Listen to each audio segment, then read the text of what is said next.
మిమ్మిట్లు చూసి మీకు హితం మెట్లగునట్ల కాముదంబున దారార్థము ప్రవర్తిల్లగా చిత్తం విపుడు పుట్టే నాకు ధర్మస్థితిమై. ఓ మహాత్ములారా, పితృదేవతలారా, ఈ విధంగా ఆ గడ్డి దుబ్బుకు వేలాడుతూ ఉన్నటువంటి మిమ్మల్ని చూసి మీకు మేలెట్లా అవుతుందో అట్లాగే అయ్యేటట్లుగా సంతోషంతో ధర్మంతో కూడినటువంటి స్థితితోటి పెండ్లి చేసుకోవాలి అనేటువంటి నిమిత్తంతో వర్తించాలి అని నాకిప్పుడు మనస్సులో కలిగింది భావన అన్నాడు. అప్పుడు ఆ వేలాడుతున్నటువంటి ఆ మహర్షులు అతని మాటకు సంతోషపడి ఈ విధంగా అన్నారు. తగియడు పుత్రులన్ బడసి ధర్మువు తప్పక తమ్మును తముల్ పొగడగా మన్మహామతులు పొందగతుల్ కడుఘోర నిష్టతో తగిలి తపంబుసేసియును దక్షిణలిమ్ముగనిచ్చి యజ్ఞముల్ నెడనెడజేసియు పడయనేరరు అపుత్రకులైన దుర్మతుల్. చూడండి, పుత్రులు లేనటువంటి దుర్మతులైన వాళ్ళు ఏ విధంగా సుఖాలు పొందలేరో చెబుతున్నాడు ఇక్కడ. యోగ్యులైనటువంటి కొడుకులను పొంది ధర్మమార్గం తొలగకుండా తమను సజ్జనులు పొగిడేటట్లుగా జీవించే గొప్ప బుద్ధిమంతులు పొందే ఉత్తమ లోకాలను మిక్కిలి కఠినమైన నిష్ఠతో విడవకుండా తపస్సు చేసిన వాళ్ళకి గొప్పగా దక్షిణలిచ్చి యజ్ఞాలు ఎన్నో చేసినప్పటికీ కూడా పుత్రహీనులైనటువంటి దుర్జనులు అటువంటి ఉత్తమ గతులు పొందలేరు అన్నాడు. ఇది నన్నయ్య గారి రుచిరార్థ సూక్తికి ఒక ఉదాహరణ. ఇక జరత్కారుడు వివాహం చేసుకోవడానికి సంకల్పించుతున్నాడు. అప్పుడు పితృదేవతలు అన్నారు, నాయనా, నీవు భార్యను గ్రహించి సంతానం పొంది మమ్మల్ని అందరినీ కూడా ఊర్ధ్వలోకాలకి వెళ్ళేటందుగా చెయ్యి అని అనగా జరత్కారుడు, అట్లయితే నేను నాతో సమానమైన పేరు గల కన్యను పెండ్లాడాలి అన్నాడు. ఇప్పటికీ బోలవాడిలో తెక్క, వాడి పేరు కలిగినటువంటి కన్య దొరికితే పెళ్లి చేసుకుంటాడు అని వాళ్ళకి నమస్కరించి వాళ్ళ దగ్గర సెలవు తీసుకొని తన పేరుతో ఉన్నటువంటి కన్యను వెతకడంలో ఆసక్తి గలవాడై భూచక్రం అంతా తిరిగాడు. ఎంతో వెతికాడు భూమి మీద, అయినా కూడా తన పేరుతో ఉన్నటువంటి అమ్మాయి దొరకల. శ్రేష్ఠులైనటువంటి తన తాత తండ్రులని ఊర్ధ్వలోకాలకి పంపాలి అని ఎంతో ప్రయత్నం చేశాడు పాపం. ఈ విధంగా జరత్కారుడు వివాహం చేసుకోవాలనేటువంటి కోరికతోటి ఎదురు చూస్తూ ఉండగా వాసుకి కూడా తన యొక్క సేవకుల వల్ల విషయం అంతా తెలుసుకున్నాడు. ఓ, ఈ జరత్కారుడు పెళ్లి చేసుకోవాలని సిద్ధంగా ఉన్నాడు, తన పేరుతో ఉన్న కన్య కోసం వెతుకుతున్నాడు అని తెలుసుకొని తనతో పుట్టువైనటువంటి జరత్కారువుని వెంట పెట్టుకొని ఈ జరత్కారు ముని దగ్గరికి వెళ్ళాడు. వెళ్ళి, ఓ మహాత్మా, ధన్యం బయ్యే భవత్కులంబు అతి కృతార్థం బయ్యే సన్మత్కులంబు అస్మత్కులంబు అన్యోన్యానుగుణాభిధానముల చిత్తానందముందెన్ వివేకన్యాయాన్విత భూసురోత్తమ జరత్కారు జగన్మాన్య ఇక్కన్యాభిక్ష పరిగ్రహింపుము జరత్కారు మదీయానుజన్. వాసుకి నమస్కారం చేసి ఆయనకి జ్ఞానంతో ధర్మంతో కూడినటువంటి మహాత్మా, బ్రాహ్మణ శ్రేష్ఠుడా, లోకపూజ్యుడా, ఓ జరత్కారు మహర్షి, మీ వంశం పుణ్యవంతమైంది, మీరు కనిపించడం మా వంశం ధన్యమైంది. నీకు మా చెల్లెలికి ఉండేటువంటి ఒండొరులకు తగినటువంటి గుణాల చేత పేర్ల చేత హృదయంలో ఆనందం కలిగింది. కాబట్టి నా చెల్లెలైనటువంటి ఈ జరత్కారువుని వివాహార్థమై కన్యారూపమైనటువంటి భిక్షగా ప్రేమతో గ్రహించండి అని కోరాడు. ఇక్కడ వాసుకి చెల్లెలి పేరు జరత్కారు. ఈయన పేరు జరత్కారుడని మనం ముందుగానే తెలుసుగా. రెండూ సమానం కావటం వల్ల ఇద్దరికీ ఆనుకూల్యం ఏర్పడింది. జరత్కారుడు తన పితృదేవతలతో తనకి అదే పేరు కలిగినటువంటి కన్య దొరికితే పెళ్లి చేసుకుంటానని వాగ్దానం చేశాడు కదా. అట్లాగే ఇక్కడ తన పేరు కలిగినటువంటి అమ్మాయి దొరికింది అని వాసుకి అనగానే జరత్కారు మహర్షి తనతో సమానమైనటువంటి పేరు ఆ అమ్మాయికి ఉండటం వల్ల ఆ కన్యను పెండ్లాడి ఆ అమ్మాయికి ఓ మాట చెప్పాడు. ఓ భార్యామణి, నీకొక నియమం పెడుతున్నాను. నాకు నీవు ఎప్పుడైతే అగౌరవం తలపోస్తావో ఆ రోజునే నిన్ను విడిచిపెట్టి వెళ్ళిపోతానన్నాడు. అంటే నన్ను అవమానించావా, నేనుండను, వెళ్ళిపోతానన్నాడు.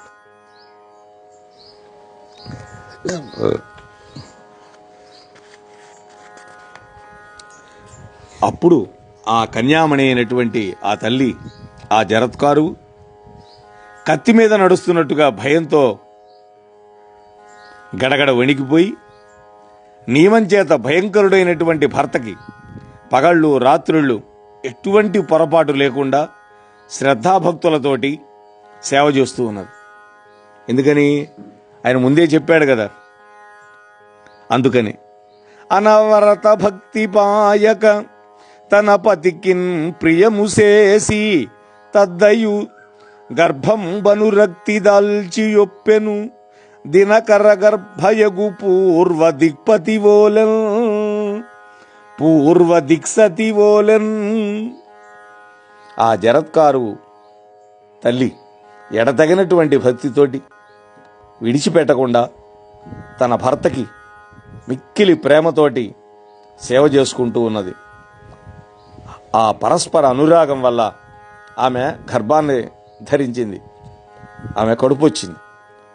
సూర్యుడు గర్భంలో ఉంటే ఆ తూర్పు దిక్కు అనేటువంటి కాంత ఎలా ప్రకాశిస్తుందో అట్లా ప్రకాశిస్తోంది ఆమె కడుపులో బిడ్డ ఉండటం వల్ల.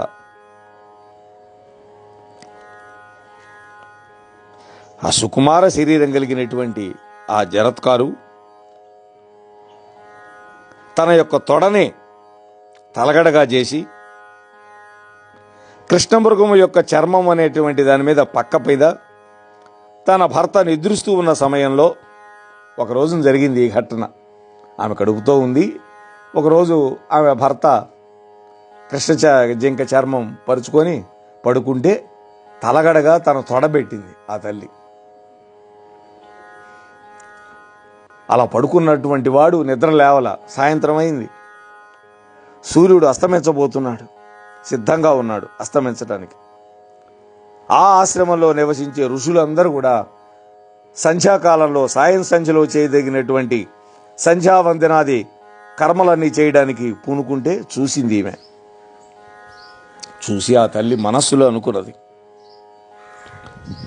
సంధ్యలందొనరించు సద్విధుల్ గడచిన ధర్మలోపంబగు తడయక ఏల బోధింపవైతినని భూసుర ప్రవరుండు పదరునో బోధింపంబడి అవజ్ఞదగునే నాకిట్లు నిద్రాభంగమొనరింపనని అల్గునో దీని కల్గెనేని అలుకయు పడుదుగాక అగునే ధర్మక్రియాలోపంబు హృదయంబులో సహింప అని వినిశ్చితాత్మయై నిజపతి ప్రబ్రోధించే మునియు నిద్రదేరి అలిగి ఏల నిద్ర చెరచితీవు నావుడు జరత్కారు విట్టులనియే కరము వెరచి. ఆ తల్లి స్వాగతంగా అనుకుంది. ఆమె మహాత్మురాలు, పతివ్రత శిరోమణి. ఆమె అనుకుంటున్నది, పొద్దుగుకుతోంది, సంధ్యాకాలంలో చేయవలసినటువంటి సత్కర్మలు గనక లోపిస్తే ధర్మభంగం అవుతుంది. ఆలస్యం చేయకుండా ఎందుకు నన్ను మేలుకొలపలేదు అని బ్రాహ్మణ శ్రేష్ఠుడైనటువంటి ఆ జరత్కారుడు కోప్పడతాడేమో.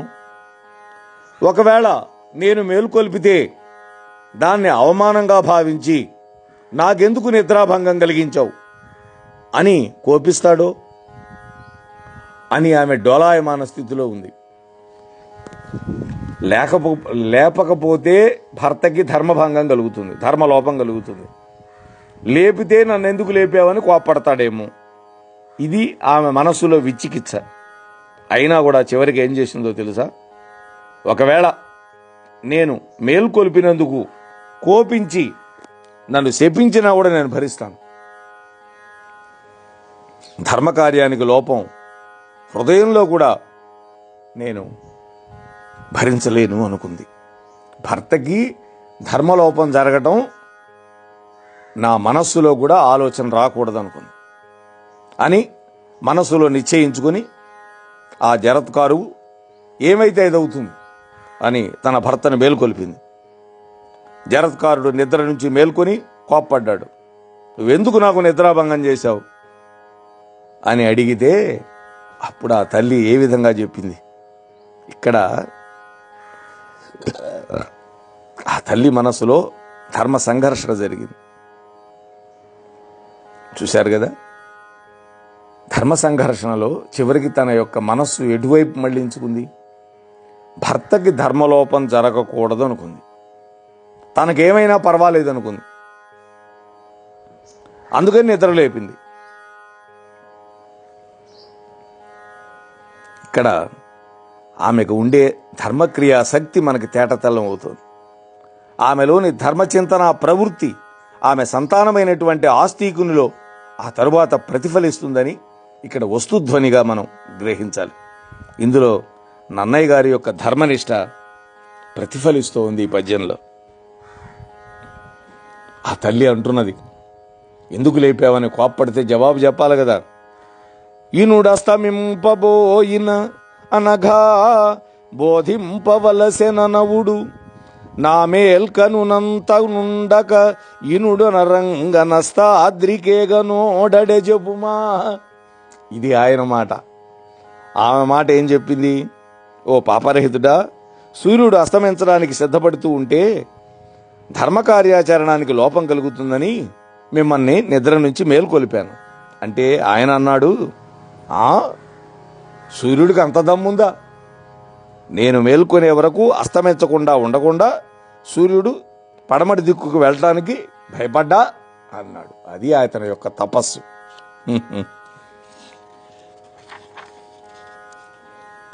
ఇక్కడ ముని ప్రభావం చాలా గొప్పది. ముని గనక మేల్కొనకపోతే సూర్యుడు అస్తమించడానికి భయపడతాడని ఆయన అభిప్రాయం. ఇది కేవలం ఒక లీలా మాత్రంగా చేశాడు ఆయన. ఎందుకని? ఇక సంతానం కలిగితే తాను ఉండక్కర్లేదు కదా, మరి ఏదో ఒక నిమిత్తం లేకుండా వెళితే తప్పు కదా, తాను మాటిచ్చాడు కదా, అందుకని కల్పించాడు. లేకపోతే ముని ఎవరైనా సాయంత్రం 6 దాకా పడుకుంటారా? ఇది వెంటనే ఆ జరత్కారు అన్నది, జరత్కారుడు, ఓ భార్య, నీవు నిద్ర నుండి లేపటం వల్ల నాకు అవమానం చేయటానికి తలపోసినట్లయింది. ఇక నీ చెంత ఉండటానికి నేను అంగీకరించను. ఎప్పుడైనా నీవు నాకు అవమానం తలపోస్తే ఆ రోజే నిన్ను విడిచిపెడతానని నేను ముందే శపథం చేశాక పెళ్లి కాగానే. నీ కడుపులో ఉన్న కుమారుడు సూర్యుడితోటి అగ్నిదేవుడితోటి సమానమైనటువంటి కాంతి కలవాడవుతాడు. మన ఇరువురి యొక్క కులాల యొక్క దుఃఖాన్ని తొలగించడానికి తగిన శక్తి గలవాడవుతాడు. ఎందుకని? అక్కడ ఒకే దుబ్బుకు ఒక్క వేరుతో ఎలాడుతున్నారు పితృదేవతలు, వాళ్ళు తరింపబడతారు. అలాగే మీ అన్నయ్యలు ఉన్నారే నాగులు, వాళ్ళు తరింపబడతారు ఆ పిల్లవాడి వల్ల అని చెప్పాడు. ఉభయ వంశాలని తరింపజేయగలిగేవాడు. నువ్వు విచారించకుండా మీ అన్నయ్య దగ్గరే ఉండు అని జరత్కారువును ఓదార్చి ఆ జరత్కారు ముని తపస్సు చేసుకోవడానికి అడవికి వెళ్ళిపోయినాడు యథేచ్ఛగా. ఇక ఆ జరత్కారు ఆ బిడ్డను తీసుకొని ఆ పిల్లవాడిని అన్నయ్య దగ్గరకు వచ్చి విషయం అంతా చెప్పింది.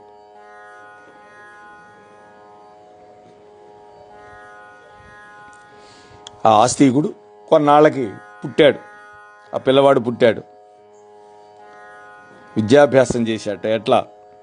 చవనసుతుడైన ప్రమతితో చదివే సకల వేదాంగములు నిజ విమల బుద్ధి నెరిగి సకల శాస్త్రంబుల నెల్లయందు అధిక సాత్వికుడు ఆస్తికుడనగజనులు. ఆ ఆస్తికుడు పెరిగి పెద్దవాడై ఉపనయన సంస్కారాన్ని పొంది ఎల్ల ప్రదేశాల్లో కూడా అధికమైనటువంటి సత్వం కలవాడని పొగిడేటట్లుగా చమన మహర్షి కొడుకైనటువంటి ప్రమతి వద్ద అన్ని వేదాంగాలను అధ్యయనం చేశాడు. నిర్మలమైన బుద్ధితో అన్ని శాస్త్రాల యొక్క జ్ఞానాన్ని సంపాదించాడు ప్రమతి అనేటువంటి గురువు దగ్గర. వేదాంగాలు 6 అనుకున్నాం. అవి శిక్ష, వ్యాకరణము, ఛందస్సు, నిరుక్తము, జ్యోతిష్యం, కల్పం. వీటిని వేదాంగాలు అంటారు, వేదంలో భాగాలు. అక్కడ జనమేజయుడు తక్షకుడు యొక్క విషమనేటువంటి అగ్నిచేత తన తండ్రి అయినటువంటి పరీక్షిన్ మహారాజు మరణించాడని వృత్తాంతాన్ని ఉదంక మహర్షి వల్ల తెలుసుకొని మంత్రులందరినీ పిలిపించాడు. ఇది ఎందువల్ల జరిగింది, నాకు వివరంగా చెప్పండి అన్నాడు. ఎందుకని? జనమేజయుడు చిన్నప్పుడే తండ్రి మరణించాడు, సర్పదర్శుడే. అందువల్ల ఆయనకు వివరాలు తెలియవు.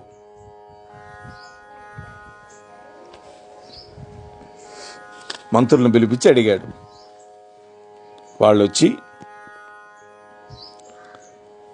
మహారాజా, అభిమన్యుడికి విరాట మహారాజు కూతురైనటువంటి ఉత్తరాదేవికి జన్మించినటువంటి ధర్మస్వరూపుడు పరీక్షిత్తు మీ తండ్రి. ధర్మము, అర్థము, కామం అనేటువంటి పురుషార్థాలను అతిక్రమించకుండా చక్కగా అనుష్ఠానిస్తూ ప్రయత్నపూర్వకంగా భూమిలోని ప్రజలందరినీ పవిత్రమైనటువంటి చరిత్రతో పావనుడైనటువంటి వాడై కాపాడి 60 సంవత్సరాలు రాజ్యం పరిపాలించాడు మీ నాన్నగారు. 60 ఏళ్ళు మిక్కిలి ధర్మంతో కూడినటువంటి మార్గం కలవాడై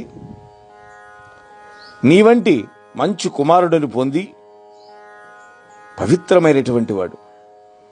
ఇతర రాజుల యొక్క కిరీటాలలోని యొక్క మణుల సముదాయం యొక్క కాంతి చేత ప్రకాశింపజేయబడినటువంటి పద్మాల వంటి పాదాలు కలవాడు మీ నాన్నగారు.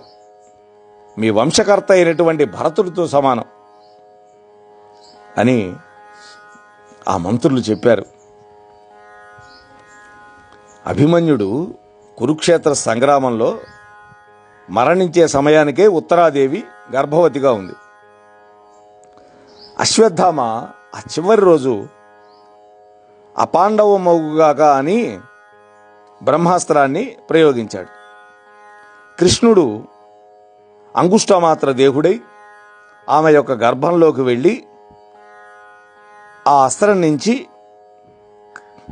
కాపాడాడు. అప్పుడు ఉత్తరాదేవికి పిల్లవాడు పుట్టాడు. ఒకవేళ గనక కృష్ణుడు రక్షించకపోతే పాండవ వంశం అంతరించి ఉండేది. కానీ ఆయన ధర్మపక్షపాతి. సాక్షాత్తు తన చెల్లెలైనటువంటి సుభద్రాదేవికి మనవడు, ఆ పుట్టినటువంటి వాడు.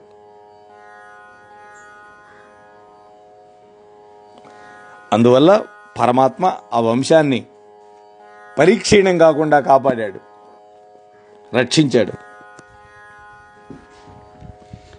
జనమేజయుడు యొక్క తండ్రి పరీక్షిత్తు, ఆయన తండ్రి అభిమన్యు కుమారుడు, అతని తండ్రి అర్జునుడు, ఆయన తండ్రి పాండురాజు. అందువల్ల పాండురాజు జనమేజయుడికి ముత్తాత అవుతాడు. పాండురాజు లాగానే వేట వల్ల ఆసక్తి కలవాడైనటువంటి పరీక్షిత్తు ఒకనాడు పెద్ద అడవులలో అనేక జంతువులను తరిమి తరిమి చంపి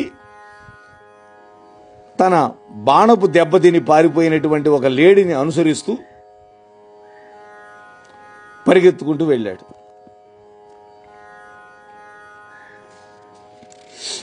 ఎవరు? పరీక్షిత్తు. చూడండి, వంశంలో తాత ముత్తాతల యొక్క పోలికలు, కొన్ని అలవాట్లు కిందికి సంక్రమిస్తాయి. ఆయన వేట వల్లనే మరణం పొందాడు. కిందముడు అనేటువంటి ముని తన భార్యతోటి లేళ్ల రూపంలో విహరిస్తూ ఉంటే బాణంతో కొట్టాడు. విహరిస్తున్న సమయంలో ఏ జంతువుని కొట్టకూడదు, వేట నియమం కూడా కాదు అది. అయినా కూడా కొడితే ఆయన శపించాడు. అందువల్ల తన భార్యతో కూడినప్పుడు మరణించాడు. ఇక్కడ అదేవిధంగా ఈయన కూడా మృగయా వినోదం అనేది ఉన్నది. అసలు మామూలుగా మృగయా వినోదం కోసం కాదుట. హరిశ్చంద్ర మహారాజు కాలంలో అప్పుడప్పుడు క్రూర జంతువులు అడవుల్లో ఎక్కువైపోయి ఓళ్ల మీద పడేవి. అప్పుడు ఆ ప్రజలు వచ్చి మొరపెట్టుకుంటారు రాజుని. అప్పుడు రాజుగారు ఏం చేస్తాడు? పరివారాన్ని వెంట పెట్టుకొని వేటకెళ్ళి ఆ క్రూర మృగాలను వధించి కొన్నింటిని మళ్ళీ సమతౌల్యం వచ్చేటట్టు చేస్తారు. అంతే తప్ప సాధు మృగాలని వేటాడటం అనేది ఎక్కడా పద్ధతి కాదని చెప్పి చెబుతున్నారు. సరే, ఈయన అడవికి వెళ్ళి వేటాడుతుంటే ఒక జింక తప్పించుకొని పారిపోయింది. ఈయన దాని వెంట పోయినాడు. పరీక్షిత్తు ఒంటరిగా తన బాణం దెబ్బతిన్నటువంటి ఆ పరుగెత్తే మృగాన్ని వెతకడం కోసం వెళ్ళాడు. అలా పరిగెత్తి పరిగెత్తి పరిగెత్తి అలసిపోయినాడు. మంచినీళ్ళైనాయి, దాహం పుట్టింది. శమీకుడనేటువంటి పేరు గల ఒక మహర్షి ఆశ్రమానికి వెళ్ళాడు. ఆయన పేరు శమీకుడు. ఆశ్రమానికి వెళ్ళి ఆయన తపస్సులో ఉన్నాడు, సమాధిలో. వెళ్ళి ఆ మహర్షిని చూసి, కని మునీంద్ర నా చేతనేటుబడి మృగంబమ్ముతో నైటు వచ్చే అది ఎకడన్ బారే నీవెరుంగుదేని చెప్పుమనిన అమ్ముని మౌనవ్రతుండు కావున పలుకకున్నన్కినిసి తత్సమీపంబున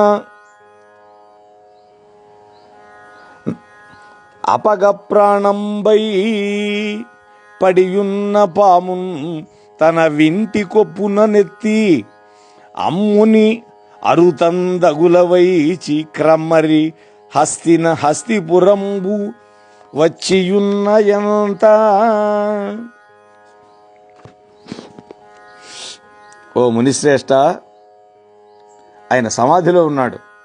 కానీ ఈయన అధిక దాహబాధతో పడుతూ, రెండోది తన వేటు నుంచి తప్పించుకున్నటువంటి మృగం ఎప్పుడైతే దొరకలేదో అదొక వ్యసనం ఈయన మనస్సులో, కోపం. వెళ్ళి, ఓ మునిశ్రేష్ఠ, నా చేత బాణం దెబ్బతిని ఆ బాణంతో ఇక్కడికి వచ్చింది ఒక మృగం, ఒక లేడీ. అది ఎక్కడికి పోయింది? నీకు తెలిస్తే చెప్పు అన్నాడు.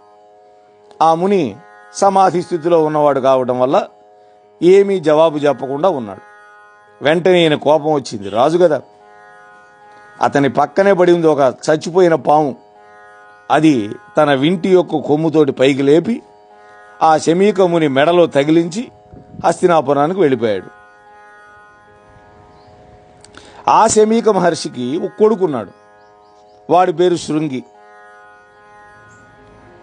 వాడు భక్తితోటి బ్రహ్మను గురించి కఠోరమైన తపస్సు చేస్తున్నటువంటి సుప్రసిద్ధుడు. పిల్లవాడే, కానీ గొప్ప తపస్సు చేస్తున్నటువంటి వాడు. అతడు శివకుంకరుడైనటువంటి భృంగితో సమానం. అటువంటి వాడు. అంతేకాదు, భయంకరమైన కోప స్వభావం కలిగిన వాడు ఆ శమీక పుత్రుడు. వాడి పేరు శృంగి.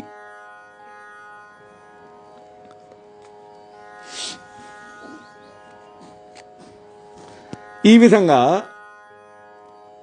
ఆ శమీక మహర్షి యొక్క మెడలో మృత సర్పాన్ని వేసి వెళ్ళిపోవడం కృషుడు అనేటువంటి ముని చూసి గబగబా వచ్చి వాళ్ళ కొడుక్కు చెప్పాడు, నాయనా మీ నాన్నగారి మెడలో పరీక్షిన్ మహారాజు మృత సర్పాన్ని వేసి వెళ్ళాడు అని చెప్పాడు వచ్చి.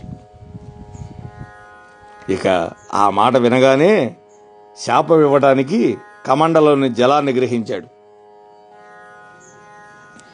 జనరహితమైనటువంటి అడవి నడుమ ఇంద్రియాలను నిగ్రహించి అద్భుతమైనటువంటి తపస్సు చేస్తూ ఉన్నటువంటి మిక్కిలి ముసలివాడనేటువంటి నా తండ్రిని అవమానించినటువంటి ఆ పరీక్షిత్తు అనేటువంటి రాజు నేడు మొదలుకొని 7 రోజులలో తక్షకుడు అనేటువంటి సర్పరాజు యొక్క విషాగ్ని జ్వాలల చేత కాల్చబడి యమలోకానికి వెళ్ళుగాక అన్నాడు. ఇక్కడ యమలోకానికి వెళ్ళటం అంటే పాపలోకం అని కాదు, మరణిస్తాడు అని అర్థం అన్నమాట. అని శాపం ఇచ్చి తండ్రి అయినటువంటి శమీకుడి దగ్గరికి వెళ్ళాడు. శాపవాక్కు విడిచిపెట్టి తండ్రి దగ్గరికి వెళ్ళాడు. వెళ్ళి ఆ పాము యొక్క శవం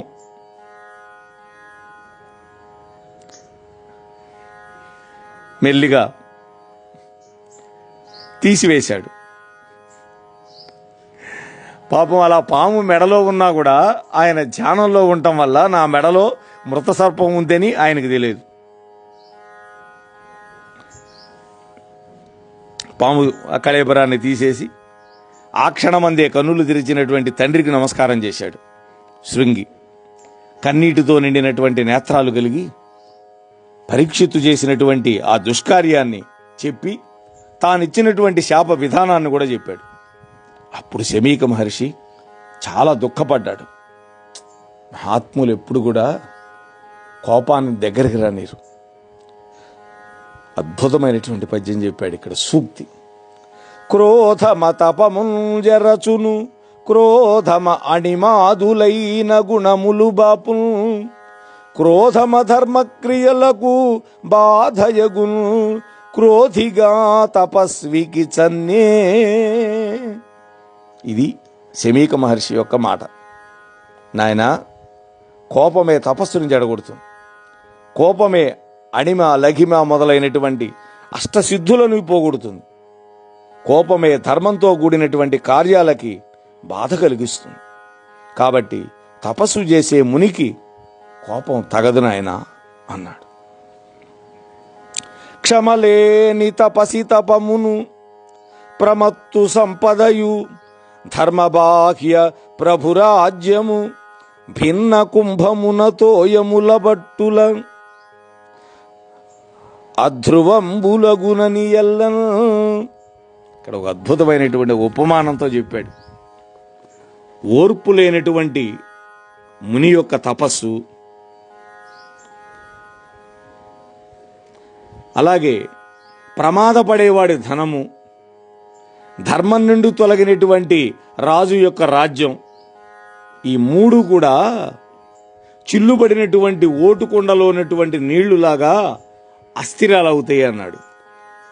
చిల్లున్నది కొండకి నువ్వు ఎన్ని నీళ్లు పోసినా ప్రయోజనం లేదు. అంటే నువ్వు ఎంత తపస్సు చేసినా కోపం ఉంటే ఓటుకొండ లాంటిదే. ఇది ఆయన చెప్పినటువంటి మాట.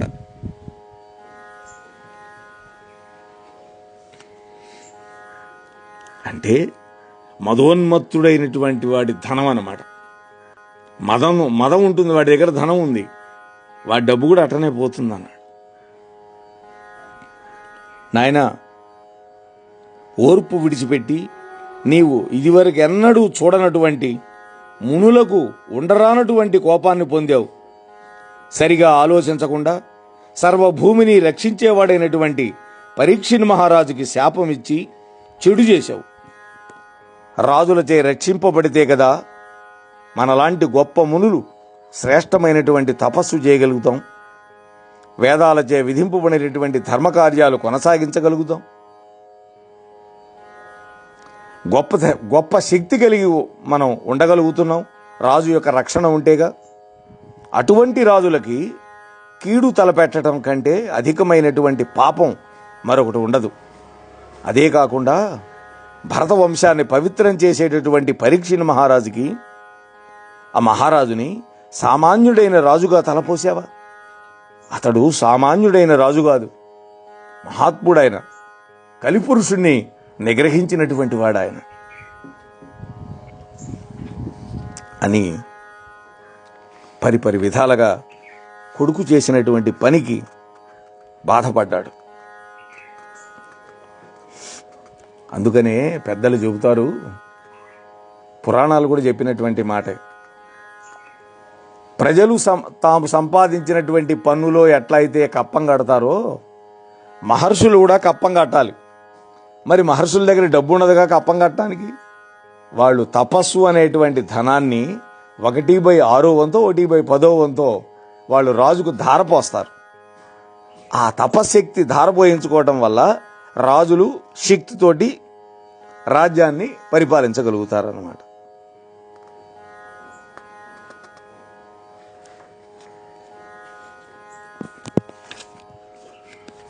శమీకుడు ఇంకా అంటున్నాడు, నాయన, క్షత్రియ కులానికి చెందిన వాళ్ళై భూమిని రక్షించడానికి పుట్టినవాడు రాముడు, మాంధాత, రఘుమహారాజు మొదలైనటువంటి రాజులు ఏ యుగంలో కూడా బ్రాహ్మణులు, క్షత్రియులు, వైశ్యులు, శూద్రులు అనే పేర్లు గల 4 వర్ణాలని తమ ధర్మాలను తప్పకుండా పరీక్షిన్ మహారాజు రక్షించినట్లుగా సంతోషంతో రక్షించి ఉన్నారయ్యా. ఆనాడు రాముడు ఏ యుగంలో? త్రేతాయుగంలో. మాంధాత రాముడి యొక్క పూర్వీకుడు. వాళ్ళు ఎలా రక్షించారో పరీక్షిన్ మహారాజు కూడా అలాగే చాతుర్వర్ణాలని తప్పకుండా చక్కగా రక్షించాడయ్యా. మాంధాత సూర్యవంశానికి చెందినటువంటి మహారాజు, యవనాసురుడి యొక్క కుమారుడు, యవనాశ్వుడు ఆయన పేరు. అతడు తండ్రి గర్భం నుండి బయటకు రాగానే మునులు ఇతడు దేన్ని తాగుతారు అని పలికారు. అప్పుడు ఇంద్రుడు వచ్చి మాం దాస్యతి అని తన యొక్క కుడి చేతి బొటన వేలిని ఆ పిల్లవాడి నోట్లో పెట్టాట. అందుచేత ఆ పిల్లవాడికి మాంధాత అని పేరు కలిగిందని శ్రీమద్ రామాయణంలో చెప్తుంది, ఉత్తరకాండలో. ఇతడు నన్ను తొలగిస్తాడు అని ఇంద్రుడు భయం పొందడం వల్ల ఇతనికి ఈ పేరు వచ్చిందని కూడా కొంతమంది చెప్పారు. ఇతడు 16 మంది రాజులలో ఒకడు, షోడశ మహారాజుల్లో.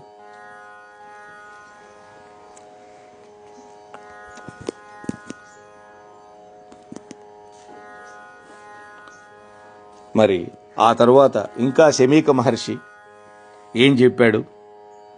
మరి ఆ శాపం పొందినటువంటి పరీక్షిన్ మహారాజు ఏమైనాడు? మరి ఇటువంటి విశేషాలతోటి రేపటి రోజు మనం మళ్ళీ కలుసుకుందాం. అంతవరకు స్వస్తి. మోహనవాణి తెలుగు పోడ్కాస్ట్ ఛానల్ ని లైక్, షేర్, సబ్స్క్రైబ్ చేయండి. ప్రక్కనున్న గంటను మ్రోగించండి.